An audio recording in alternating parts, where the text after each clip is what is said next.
감사의 박수를 힘있게 드리도록 합니다. 하나님께서 올 한 해 우리들에게 주신 기도 제목과 소명, 사명입니다. 로마서 8장 22절에 피조물이 다 이제까지 함께 탄식하며 함께 고통을 겪고 있음을 우리들에게 알려주고 있습니다. 연초부터 세계 곳곳에서 피조물의 탄식과 고통 소리가 들립니다. 올 한 해 신년벽도 시작하는 1월 1일이 될 때부터 일본에서 큰 강진의 소식이 들려왔습니다. 잘 아시다시피 일본의 중북부에 있는 이시카라고 하는 도시에서 규모 7.4 정도의 강진이 발생했는데요. 자, 이 지진은 일본의 그 지역을 이렇게 큰 건물도 한순간에 이렇게 무너지는 지진이었습니다. 참으로 소식을 듣는 이로 하여금 안타까운 그런 마음을 가지게 하는데요.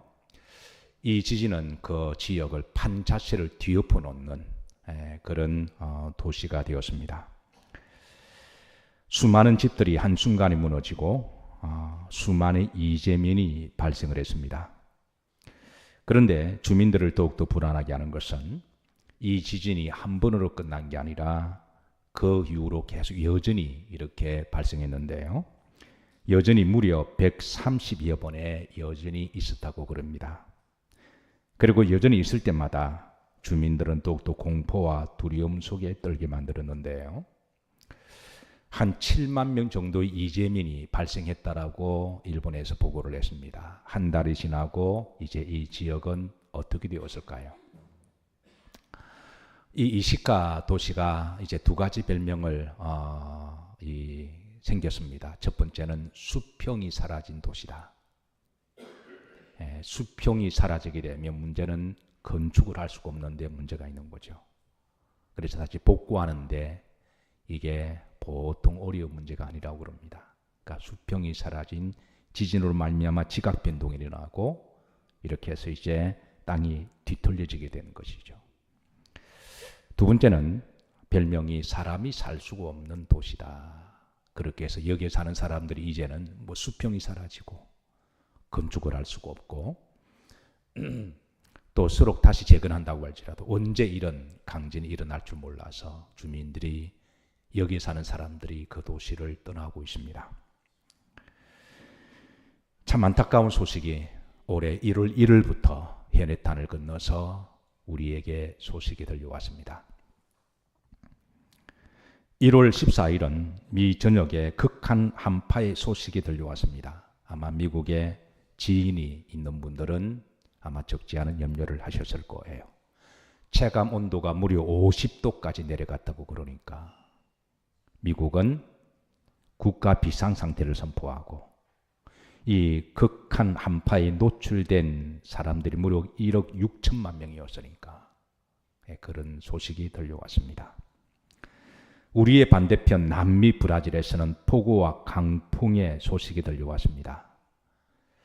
하루 만에 260mm의 비가 쏟아지고 도시를 물에 잠기게 했고 건물 50만 채가 정전이 되는 그런 소식이 들려왔습니다. 로마서 8장 22절에 지금 지구 곳곳에 피조물의 탄식 소리와 그리고 이제 고통을 겪는 것을 우리들에게 알려주시고 이 소리는 우리에게 두 가지를 알려주고 있습니다. 첫 번째는 이 피조물들이 탄식하고 고통을 당하고 있으니까 우리를 살려달라고 하는 구조의 예수의 소리이기도 합니다. 그리고 또 다른 소리이기도 한데요.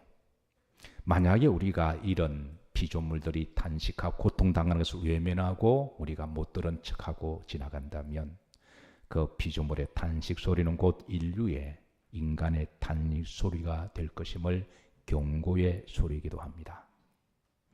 성경은 이미 일찍이 피조물들이 탄식하고 고통을 겪고 있음을 우리들에게 알려주고 계시고 그리고 로마서 8장 19절에는 이 피조물들이 하나님의 아들들, 믿는 사람들에게 이제 우리를 살려달라고 요청을 하고 있음을 알려주고 있습니다. 우리는 작년 2023년에 역사상 가장 뜨거운 여름을 체험했습니다. 기후과학자들은 독일의 포츠담 기후영향연구소 자료를 근거해서 올 한해 2024년에는 작년보다 더 뜨거운 여름을 맞이할 것을 예고하고 있습니다. 그 근거로는 지구의 온도가 작년보다 0.2도가 더 높아졌기 때문을 알려주고 있는데요. 문제는 바다의 온도가 조금씩 올라가면서 바다의 생태계가 지금 교란하고 있는데 문제가 있습니다. 다음 도표는 바다의 온도 변화인데요. 계속해서 지금 올라가고 있습니다. 2050년도가 되면 산호초의 99%가 사라진다 그럽니다.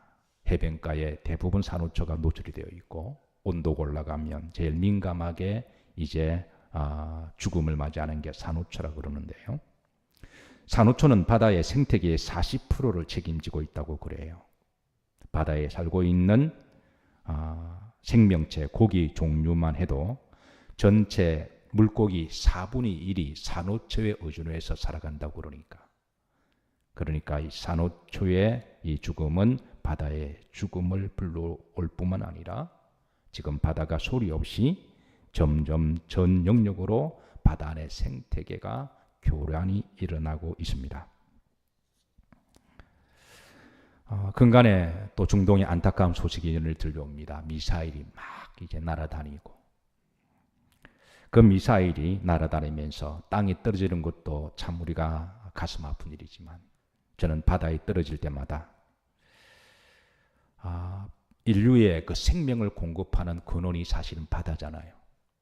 그 미사일이 바다에 떨어지고 터질 때마다 바다의 생명체가 얼마나 탄식하고 고통당하며 죽어갈까. 그리고 또 바다가 얼마나 오염될까. 그 소리가 들립니다. 사랑하는 성도 여러분, 우리 그리스도인들의 시대의 징조를 잘 분별하고 물론 우리 한 사람 한 사람 발등에 불이 떨어지고 먹고 사는 것이 만만치 않고 때로는 사는 게 전쟁이고 개인적인 문제도 심각하겠지만 그래도 하나님 우리 그리스도인들에게 이 시대의 영적 파수꾼으로 세워주셔서 시대를 잘 분별하고 판독해서 이를 위해서 우리가 기도해야 될 때인 줄로 믿습니다. 오늘 장로님이 기도하셨지만 우리 힘으로 할 수 있는 일이 그리 많지는 않지만 그러나 우리는 기도할 수가 있고 우리가 우리의 영역 가운데 지극히 작은 것 하나라도 우리가 관심을 가지고 노력하고 애를 써야 하는 시대를 살아가고 있음을 기억하십시다. 자, 오늘 생태계 신학 영성 시리즈 중에 8번째 바벨탑의 말씀입니다. 정확하게 말하면 바벨탑의 우상은 바벨탑의 욕망이라고 말할 수가 있는데요.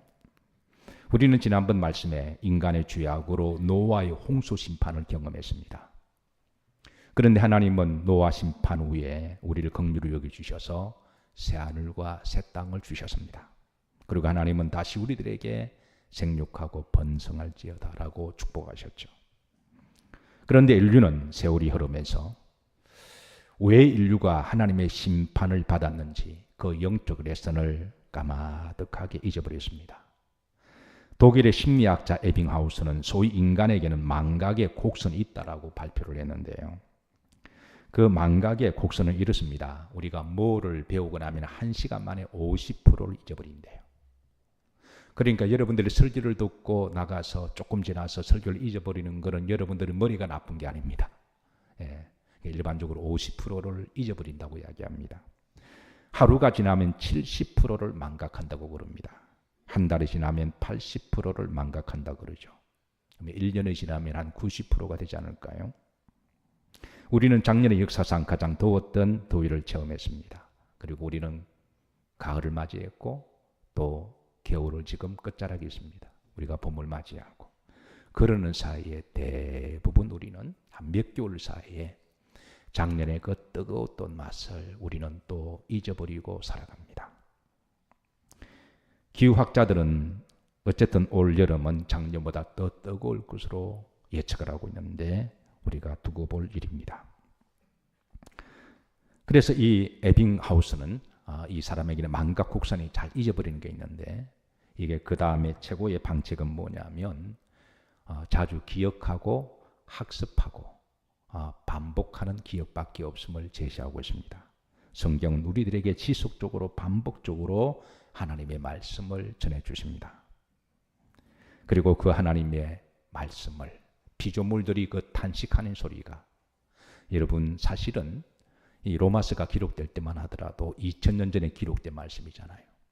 인간의 죄악과 탐욕으로 인간의 그 욕망을 채우기 위해서 인간은 무분별하게 자연을 훼손했습니다. 사실 그때부터 피조물은 생태계는 탄식하고 고통당하는 소리를 우리들에게 보냈는데 인류는 지난 2000년 동안에 그거를 반복적인 그 탄식을 외면한 것이죠. 만약에 앞으로도 인류가 그 탄식의 소리, 하나님의 경고의 SOS의 피조물의 소리를 외면한다면 이제 그 탄식은 우리들의 탄식 소리가 되지 않을까요? 자, 이 바벨탑의 사건은 일종의 노아 심판의 역사적인 반복의 심판일 수도 있습니다.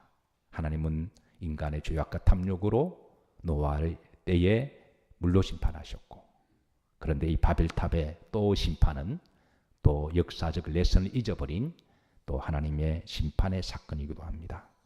우리가 그런 관점에서 오늘 본문을 좀 보고자 하는데요. 자, 오늘 11장 2절에 보면 자, 이제 노아 이후에 인류들은 급속도로 이제 번성하기 시작합니다. 그리고 저들은 이제 시날 땅이라고 하는 곳에서 모여서 저들은 모여 살기로 합니다. 이 시날 땅은 어딘지 고고학자들의 자료에 따르면 지금의 이라크라고 하는 지역이기도 합니다. 여기서 계속 그런 바벨탑의 유물들이 발견되고 있기 때문에 사실은 이 지역은 여러분 잘 알다시피 이제 이 메소포타미아 그 이전에는 수메르 문명의 발산지이기도 하고 인류의 최초의 문명의 발산지가 수메르 문명의 발산지를 근간해서 메소포타미아 문명을 이뤘던 곳이기도 하죠. 사람이 살기로는 기가 막히게 좋은 곳입니다. 비옥한 땅이고 양쪽에 큰 유프라데스 강과 티그리스 강이 흐르고 있어서 그래서 그게 강물을 통해서 끓없는 물을 공급받아서 사람은 물이 있어서 사니까 그리고 내려오는 비옥한 그런 땅을 통해서 사람이 번성하기에 딱 좋은 곳이기도 합니다. 자, 그래서 이곳에 사람이 모여 살면서 급속도로 성장하게 되는데요. 그래서 저는 이곳에서 이제 바벨탑을 쌓기로 합니다. 이 비옥한 땅, 메소포타미아 문명을 일구었던 그리고 여기에 이제 유적이 발견된 이런 바벨탑 유적들이 많이 발견되죠. 크고 작은 바벨탑의 유적들이 많이 발견됩니다.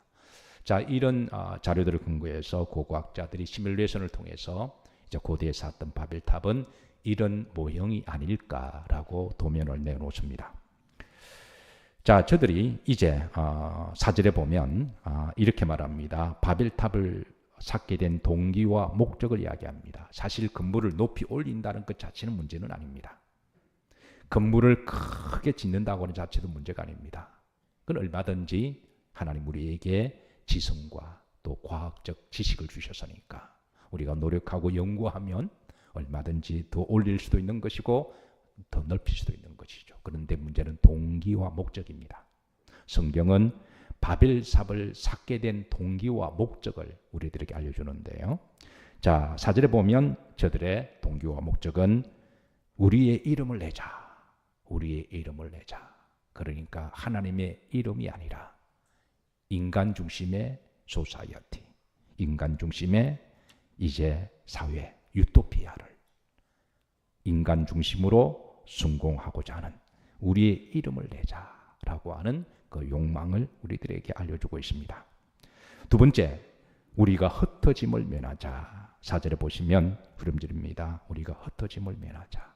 그리고 그 흩어짐을 면함의 동기에 대해서 6절에 이렇게 주해를 달아주고 있습니다. 6절에 보면 후렴절입니다. 이후로는 그 하고자 하는 일을 마할 수 없으리로다. 이는 하나님도 우리가 하는 일을 막을 수가 없다. 인간의 교만이 들어가 있는 거죠. 하나님을 배제한 인간 중심의 사회, 유토피아를 건설하기 위한 인간의 욕망, 동시에 끝없이 발전해서 하나님처럼 되고자 하는 인간의 탐욕이 그 안에 담겨 있습니다. 누가복음 15장에 보면 탕자의 비유가 나오죠. 한 아들이 하나님 아버지를 벗어나고자 하는, 인류는 오랫동안부터 하나님으로부터 벗어나고자 하는 원죄 욕망을 가지고 있습니다. 이게 하나님으로부터 멀리, 그리고 하나님이 없어도 인간 스스로 얼마든지 잘 살 수가 있다고 하는, 현대인들 중에 많은 사람이 자기는 무신론자라고 주장하는, 당당하게 말하는 사람들이 있습니다. 그 마음 근원에는 나는 하나님이 없어도, 나는 어떤 신이 없어도, 나는 신이 없어도 나 스스로 잘 살고 있다고 하는, 살 수 있다고 하는 바로 탕자의 그 마음이 있는 거죠. 아버지로부터 벗어나고 싶은 욕망, 하나님으로부터 벗어나고 싶은 욕망, 더 이상 아버지로부터 간섭을 받지 아니하고, 더 이상 하나님으로부터 간섭을 받지 않고, 이제 멀리 떨어져 있으니까 하나님조차도 나에게 어떻게 할 수 없는 그런 욕망이 이 바벨탑의 근원적인 사람들의 마음속에 있었던 거죠. 세 번째, 우리의 신을 섬기자라고 합니다. 이 바벨탑의 그 꼭대기에는 슈라인이라고 하는 우상의 신전이 있습니다. 그 신전에는 벨이라고 하는 신전이 있는데요, 그는 바벨론의 신이죠. 그래서 이 바벨론이란 나라 이름도 신의 나라, 신의 문의 나라, 그런 뜻을 가지고 있을 정도로 이제 바벨론은 또 우상 숭배의 또 나라이기도 합니다. 자, 성경은 이 끝없이 심층적으로 올라가고 세우자고 하는 그 바벨탑의 욕망은 인간의 마음속에 또 다른 이 탐욕의 욕망임을 알려주고 있는데요, 골로새서 3장 5절에 보면, 자, 하나님 우리들에게 또 다른 우상 숭배를 알려주고 있습니다. 자, 다 같이 합독하시죠. 그러므로 땅에 있는 지체를 죽이라. 곧 음란과 부정과 자욕과 악한 정욕과 탐심이니 탐심은 뭐니라? 우상 숭배다. 그러니까 탐욕, 탐심. 저는 오늘 이 시대에 전 세계 인류적으로 가장 강력한 종교가 있다면 저는 탐욕의 종교라고 여깁니다. 저는 인류가 역사적으로 가장 오래된 우상이 있다면 탐욕의 우상이라고 여깁니다. 이 탐욕의 우상은 참으로 간교하게 이렇게 위장을 해서 사람들에게 접근하는데요, 어떤 사람에게는 성공이라고 하는 이름으로, 우리 다 성공 좋아하죠. 성공했습니다. 그러면 박수도 쳐주고, 성공해야지, 성공해야지. 성공만 하면 된다라고 하는 그 결론을 내려놓고, 그러나 어떤 사람은 그 성공을 위해서 수단과 방법을 가리지 않습니다. 어쨌든 성공만 하면 어디 가서든 인정을 받는 시대니까, 박수를 받는, 조항받는 시대니까. 그런데 성공이란 이름 뒤에 우리가 그 근원적으로 그 사람의 마음속에 들어가 보면, 그러니까 무엇을 위한 성공이냐, 그 속에 자신의 탐욕을 위한 성공이 될 때 그 사람은 탐욕의 우상에 이미 자기 속에 자리 잡고 있다고 하는 것이죠. 성경은 그 부분을 우리들에게 이야기해 줍니다. 정말 하나님 영광을 위한 성공이냐, 아니면 우리가 살고 있는 건강한 공동체, 사회와 민족을 위해서 내가 이타지고 내가 헌신하고 공동체의 발전을 위해서 성공이냐, 아니면 나의 욕심을 위한 성공이냐, 우리가 이 근원적인 문제를 성경은 일러주고 있습니다. 때로는 인류의 발전이라는 이름으로 이 탐욕은 위장을 합니다. 때로는 축복이라고는 이름으로 이 탐욕은 사람들을 유혹합니다. 성공 자체가 문제가 아닙니다. 인류의 발전 자체가 문제가 아닙니다. 인류도 얼마든지 과학적으로 발전하는 것도 하나님 지혜를 주셨으니까 참으로 좋은 일인데, 그런데 이 과학이 가끔은 하나님을 부인하고 하나님의 자리를 대신해서 과학이 모든 것이 해답이고 인류의 미래와 희망은 바로 과학이다라고 과학을 절대 진리로 믿는다면 이미 과학은 우상이 되어버린 것이죠. 가끔 이런 과학 저널이 발표가 됩니다. 인간의 이 염색체, 염기서일의 모든 코드가 다 판독이 되어지면 그 염기서일 염색체 안에 사람을 늙지 않게 넓게 만드는 염기서일이 있는데, 그래서 그 염기서일이 해독이 되어지고 거기에서 인간의 과학적 기술이 이제 해결이 되면 사람은 늙지 않는다. 사람은 영생할 수 있다. 이런 소식을 우리가 접할 때마다 황당하기도 하면서, 이는 그 마음속에, 사람 마음속에는 내가 늙지도 않고 영생하고 하나님처럼 되고자 하는 사람의 그 영적인 욕망이 그 속에 자리 잡고 있는 것이죠. 사람들은 그런 과학자들에게 박수를 보냅니다. 예. 이 바벨탑의 욕망은 바로 우리 인간들의 내면에 심층적으로 자리 잡고 있는 바로 욕망, 탐심이라고 말할 수가 있습니다. 하나님께서는 9절에 보시면 이 바벨탑을 심판하십니다. 어떻게 심판하시느냐? 9절입니다. 자, 후림들어 보시면, 자, 그들을 온 지면에 뭐하셨더라? 흩으셨더라 그랬습니다. 하나님께서는 이 끝없이 올라가고자 하는 욕망의 이름으로 때로는 다양한 우리가 흩어짐을 면하자, 우리가 대동단결하고 우리끼리 유토피아를 만들고 우리끼리 잘 먹고 잘 살면 되지 않냐. 끝없이 살기 좋은 편리한 세상, 과학이 발전하고 편리한 세상, 하나님도 이제 막지를 못하는 인간의 지혜와 과학이 이제는 그 누구도 막지 못하는, 그래서 그 누구도 우리를 건드릴 수도 없고, 하나님은 그런 교만한 이 바벨탑의 심판을 그냥 흩으심 하나로 하나님께서는 심판하셨습니다. 인류 기후의 재앙으로 인해서 일어나는 재앙이 하나가 있다면 바로 기후난민입니다. 이미 유엔 총회에서는 앞으로 반드시 인류가 이런 식으로 살아가면, 이런 경고를 무시하고 계속해서 이런 식으로 살아가면 반드시 기후난민이 올 것으로 예상을 하고, 2000년에 6월 20일, 해마다 6월 20일은 기후난민의 날로 지정을 했고 발표를 했습니다. 그래 6월 20일이 되면 우리가 다시 기억하자고 하는 것이죠. 인류가 언제까지 이렇게 기회가 남을지는 모르지만, 언제까지 시간이 있을지는 모르겠지만, 만약 우리가 이런 식으로 계속 살아가는 식으로 살아간다면 인류는 반드시 기후난민이 올 것이고, 그래서 유엔 총회에서 기후난민에 대한 정의를 이렇게 사전적으로 딱 정의를 해놨습니다. 기후난민은 뭐냐?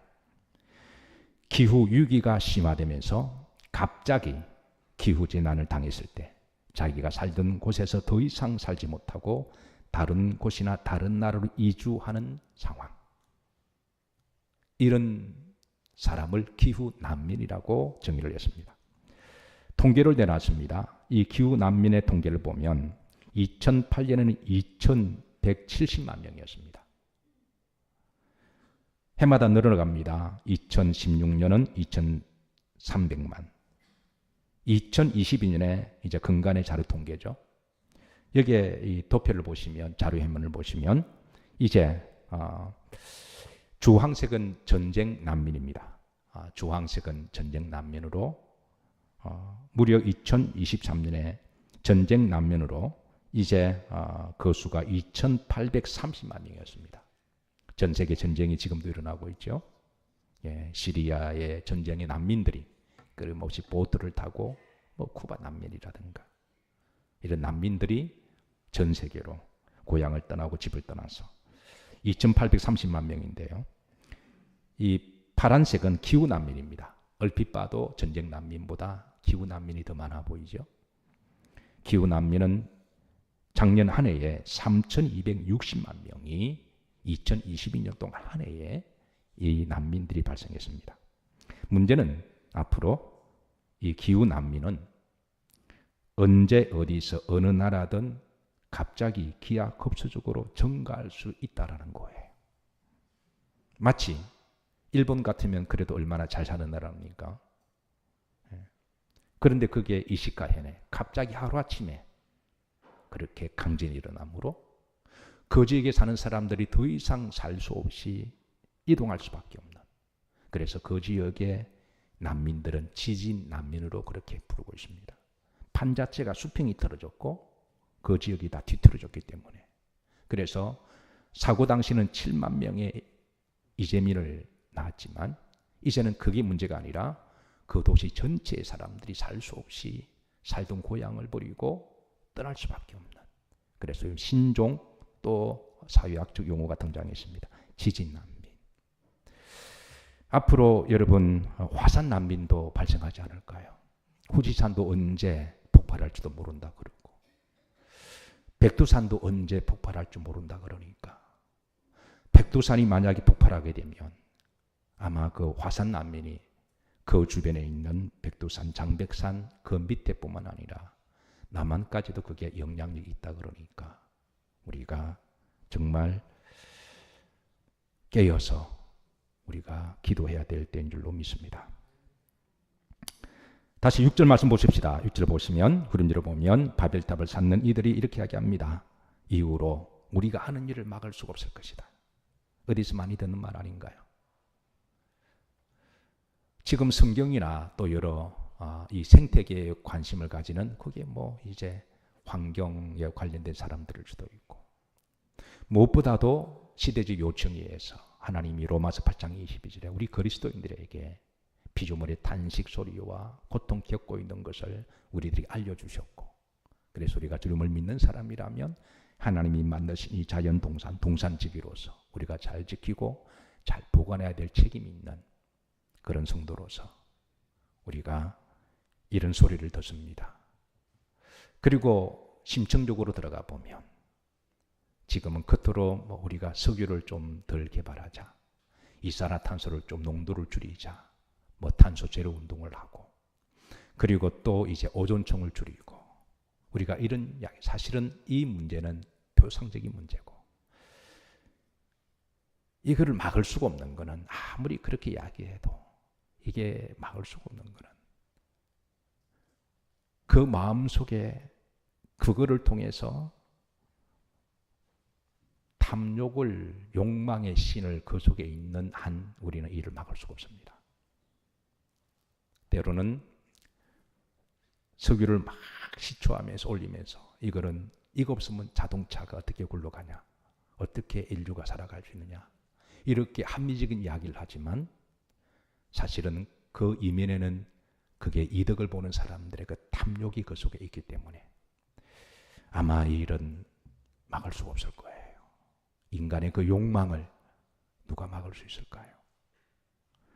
그래서 바벨탑을 쌓는 이들이 이제는 하나님도 우리를 막지 못할 것이다. 인류는 지금 그렇게 되어가고 있지 않을까 우리가 염려하면서 우리 그리스도인들이 혹이라도 우리 마음속에 있는 탐욕이 우상이 되지 않도록 우리도 기도하십시다. 드라마 중에 바벨 신드롬이라고 하는 드라마가 방영된 적이 있습니다. 그 내용은 인류가 유전자 변형 바이러스에 감염이 되는데 이 바이러스는 인간의 뇌와 어느 중추를 감염시키면서 뇌를 재기능하지 못하는 그런 바이러스입니다. 그런데 다행히 이 질병에 감염되지 않는 몇 사람들이 들어있는데 그 중에 한 사람이 주인공입니다. 주인공은 백신이 있어서 그래서 이 바이러스에 감염되지 않는 백신이 있고 그리고 이 이제 백신을 통해서 항체를 만들어내는 거죠. 그래 항체를 만들어서 감염된 사람들에게 이렇게 치유를 해주는 뭐 그런 내용의 드라마인데 여러분 오늘 이 시대에 인류가 마치 이 바벨탑의 욕망이라고 하는 이게 바이러스에 감염되어서 뇌 자체가 그런 쪽으로 이미 변형된 거 아닐까요? 성공의 이름으로 욕망은 위장을 하고 그리고 잘 산다는 이름으로 나라의 발전이라는 이름으로 변형을 하고 그러나 그 근원적으로 들어가 보면 인간의 원죄와 끈적하게 연결되어 있는 인간의 욕망 나만 잘 살면 되고 우리 회사만 수익이 많으면 되고 우리나라만 잘 살면 되고 중국에 예를 들어서 어느 나라를 예를 들어 죄송한데요. 그 중국이 왜 그렇게 공해나 이런 산업재해에 대해서 포기를 못하냐면 그게 엄청난 그게 그 국가 발전이라고 하는 욕망이 들어가 있잖아요. 아마 인류는 바벨탑의 사건처럼 그런 욕망에서 아마 버릴 생각이 없는 것 같습니다. 그러나 우리 그리스도인들이 오늘 이 시대에 피조물들이 살려달라고 하는 그 소리를 들으면서 우리가 할 수 있는 한 내 삶의 영역에서 우리가 작은 것 하나라도 우리가 실천하고 노력하고 그리고 기도해야 될 때인 줄로 믿습니다. 그리고 혹이라도 내 안에 있는 이 바벨탑의 욕망이 이게 자리 잡지 못하도록 우리가 하나님께 기도하고 이 마지막 시대를 잘 분별하고 이제 각자 믿음을 지키고 그렇게 살아갈 수밖에 없는 시대가 된 것 같습니다. 우리 다 일어나셔서 오늘 주신 말씀 붙들고 우리 이제 통성으로 또 중보기도 다 같이 드리도록 합니다. 하나님 아버지 감사합니다. 거룩한 주일